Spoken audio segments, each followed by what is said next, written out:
I saw this sort of prediction, and let me not misquote here. This was posted in 2010, but certainly I believe way before this. But even at 2010, that's about 8 years ago. And this is sort of a vision of the future by a guy named Keiichi Matsuda, or maybe you want to do it better. Keiichi Matsuda. Right. What he said.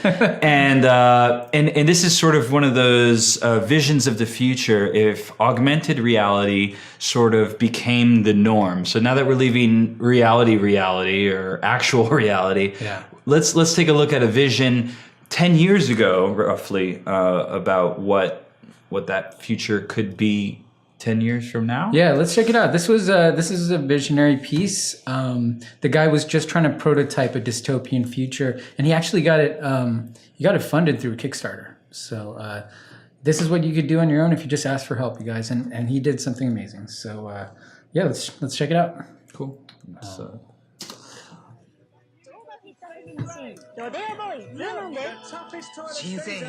lot of ads straight off the bat. A lot of brands.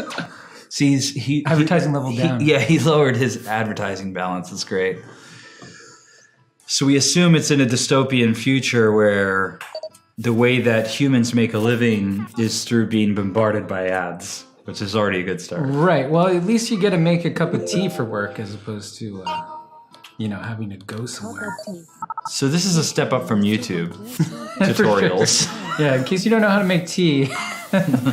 Well, I mean, maybe in the future, already I get lost without my GPS. So maybe in the future we just completely forget how to make things. Absolutely. That's been done. I mean, we can talk about that. There's all these new apps. Look at this great vision of social media and mixed reality. So the actual teapot is still in reality, but he has left his reality completely to just look at these social media threads. Which is pretty cool. He's just waiting for water to boil and checking out his Insta feed or whatever. So you got the fridge temperature. You're running out of milk. Still fresh? Oh, are you running out? Oh, is it? Oh, it's fresh. Okay, that's what it is. Ooh. I love how the tracking is not perfect. Yeah, he really adds this pretty good distortion and like this. Yeah. And also the overlays kind of jump off the actual image a bit. Yeah, it's kind of rickety. Yeah, there you go. The logo is tilting. Let's turn those ads up. So what are some initial thoughts on this? Well, honestly, it's a colorful future, to say the least, but a little crowded, kind of overstimulating. I can see why this is dystopian because there's so much distraction, but at the same time, that was pretty functional, actually.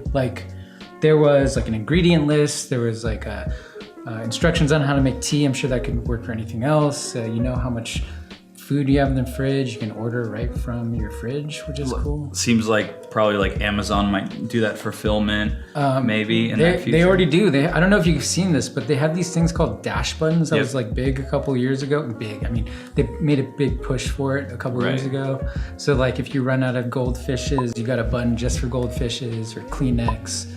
I mean, goldfish is I guess my argument to that whole thing is how many goddamn buttons do you got to rack up to get, that's only convenient for really the laundry detergent in the laundry room. But that's actually when you need it most, when you're somewhere else and you're in a place where you normally wouldn't be, to remember to write it down. You'd be in the bathroom and you're out of Ajax or whatever, and you're oh yeah, I'll just press that button on the corner there. So they're good for hidden, but I think in the future AI will just kind of, or maybe RFID might be keeping an eye on what's in stock, what's not in stock. True. The other thing that I actually really important about this piece to me is that the advertising agencies that are out now, they plan out these sort of stories around videos, around advertisements, and how to involve the brand. And I think that this is an important call out, that we need to figure out how to convert not just a logo slap or just a banner ad imported into augmented reality, but in fact, how is a brand a person, or a place, or a story, right? So it's rather than just having a floating flat window, which is not taking advantage of the 3D space in itself, but maybe in the future Coca-Cola is actually a physical person or a avatar of sorts, and this mascot interacts inside of this world rather than just being like just banner slapping. Yeah, so And a that's brand just lazy. identity would literally be an avatar. Like Coca-Cola would be a cute Japanese girl. Or a in red location. dress. It could be a location as well. We're not exactly sure what this all means, Yeah. but one thing's for sure, by having more storytellers in the augmented reality space, we can prevent that over-cluttering of ads, because ads are useful when it's tailored to what it is we're already looking for. So if we're looking for a new live streaming setup, that's something that if we found the answer to, we would be super excited about. Yeah. So in that case, when advertising is useful or not invasive, and in that case, that looks super invasive.